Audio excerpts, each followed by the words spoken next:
Não importa o problema, o All Might sempre consegue vencer no final. Ele é um herói tão legal. Será que eu posso ser um herói? Você já se perguntou por que nós sonhamos? Ok, eu não tô falando de quando a gente sonha durante a madrugada. Eu não tô falando das imagens desconexas que aparecem enquanto fechamos os olhos e nossa mente parece vagar por lugares impossíveis. O que eu tô falando aqui é dos sonhos que carregamos acordados. Aqueles objetivos que nos perseguem em silêncio. Aquelas ideias que insistem em permanecer vivas dentro de nós, mesmo quando o mundo parece nos empurrar para outra direção. Bom, tá chovendo agora e eu só consigo pensar que na verdade esse desejo que se recusa a morrer, esse algo que desejamos mais do que conseguimos explicar, esse algo que nos move, algo que nos faz continuar caminhando mesmo quando não temos certeza de para onde estamos indo. Isso é um sonho. E para algumas pessoas, esse sonho é a casa própria. Para outras, é construir uma família. Alguns sonham em viajar pelo mundo, outros desejam conhecimento. Há aqueles que sonham com riqueza, há aqueles que sonham com paz. E existem até aqueles que sonham apenas com algumas horas extras de descanso depois de uma semana difícil. Mas o meu sonho sempre foi a liberdade. Liberdade para escolher onde estar, liberdade para escolher como viver, liberdade para decidir o que fazer com o meu tempo, liberdade financeira, liberdade de tempo, talvez a mais rara de todas, a liberdade geográfica. Às vezes eu imagino uma pequena fazenda, nada extravagante, nada luxuoso, apenas um lugar tranquilo, um lugar cercado pelo silêncio, não muito distante da civilização, mas distante o suficiente para que o barulho deixe de existir. Um lugar onde as preocupações sejam simples. Os animais, a horta, a lenha para o fogão, a chuva chegando no momento certo. Uma vida quase esquecida pelo mundo moderno. Uma vida simples, quase primitiva. Bom, para deixar a casa silenciosa é um pouco mais difícil para quem tem família e tudo mais. Então, me desculpem. Mas eu acho que ainda dá para entender a premissa do vídeo, né? Deve ser até um pouco louco escutar que esse é o sonho de vida de alguém tão novo. Porque hoje existe um conceito muito específico do que significa sucesso. Quando a gente pensa em sucesso, hoje em dia a gente pensa em carros, prédio, dinheiro, status, seguidores, números. Mas eu cresci em São Paulo. E quem cresce cercado pelo barulho aprende rapidamente o valor do silêncio. Quem cresce no caos aprende a admirar a paz. Quem passa horas preso no trânsito aprende a valorizar o tempo. E quem vive correndo passa a sonhar com liberdade. Foi aí que eu comecei a me perguntar: por que alguns sonhos parecem tão importantes? Por que certas ideias nos acompanham durante anos? Por que algumas pessoas dedicam a vida inteira a algo que nem conseguem explicar? Por que certos objetivos permanecem vivos mesmo depois de inúmeras derrotas?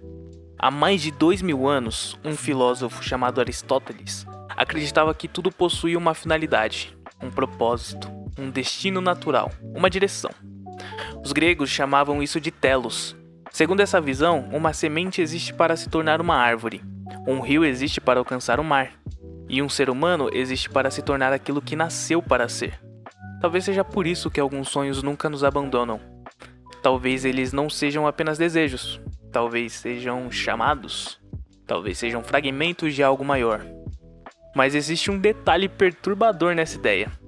Porque se cada pessoa possui um propósito, então por que tantas vivem sem jamais encontrá-lo? E se aquilo que chamamos de sonho não for apenas uma vontade passageira? E se for um sinal, uma direção, uma pista deixada em algum lugar dentro de nós? Talvez essa seja uma das perguntas mais antigas da humanidade. E talvez seja exatamente por isso que histórias, religiões, filosofias e mitologias tentaram respondê-la durante milhares de anos.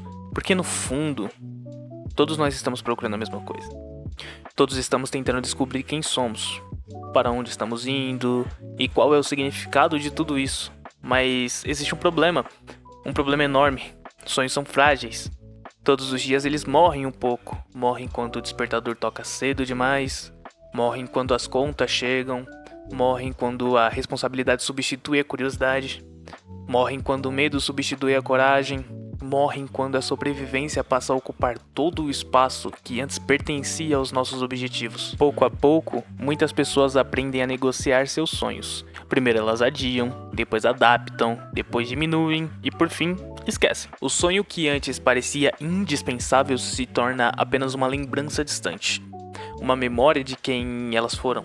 A verdade é que a maioria de nós cresce ouvindo que pode ser qualquer coisa, mas eventualmente o mundo nos apresenta uma lista de limitações. Limitações financeiras, limitações sociais, limitações familiares e limitações culturais. E aos poucos começamos a acreditar que nossos sonhos eram apenas fantasias, mas eu sempre tive dificuldade em aceitar isso. Porque existe algo profundamente perturbador na ideia de passar uma vida inteira ignorando aquilo que realmente desejamos. Existe algo estranho em acordar todos os dias apenas para repetir o mesmo ciclo. Existe algo assustador em olhar para trás, no fim da vida, e perceber que você viveu apenas para ter expectativas que nem eram suas. Talvez essa seja uma das formas mais silenciosas de terror. Não o terror dos monstros, não o terror dos fantasmas, mas o terror do arrependimento. O terror de perceber que você nunca tentou, que você nunca descobriu quem poderia ter sido, que você viveu uma história escrita por outras pessoas. Talvez isso seja maturidade para alguns, talvez seja apenas sobrevivência, mas existe uma parte de mim que se recusa a aceitar essa ideia. Porque viver sem perseguir aquilo que realmente desejamos parece uma espécie de prisão invisível. Uma cela construída com rotina, com conforto, com conformismo e, por mais confortável que uma cela seja, ela continua sendo uma cela. E, pra mim, isso não é uma opção. Foi por isso que o sanatório psicoenigmático nasceu. Não porque eu acredito que vou mudar o mundo, não porque eu tenho respostas para todos os problemas, e certamente não é porque eu acho que eu vou ensinar alguém a viver.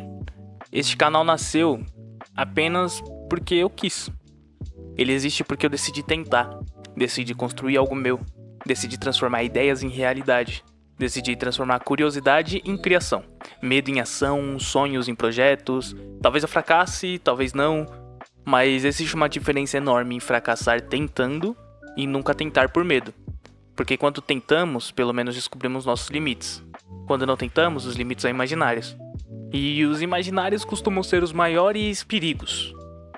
Esse canal é uma parte da construção do meu sonho, mas ele também é um convite a explorar aquilo que existe além da superfície, além do óbvio, além daquilo que nos disseram para acreditar.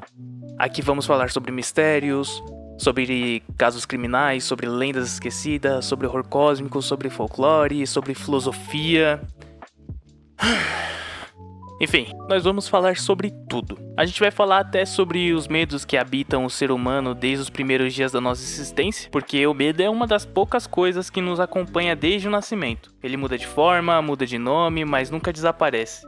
Às vezes ele surge como um monstro escondido na escuridão, às vezes como uma criatura das lendas antigas, às vezes como um mistério sem solução, e às vezes como uma simples pergunta: e se eu estiver desperdiçando a minha vida? Talvez seja por isso que eu seja tão fascinado por histórias sombrias, porque elas me permitem olhar para o desconhecido sem precisar entrar nele completamente, porque elas me permitem enfrentar os meus medos de uma distância segura, porque elas me lembram que ainda existem perguntas sem resposta. E algumas dessas perguntas são muito mais assustadoras do que qualquer criatura imaginária.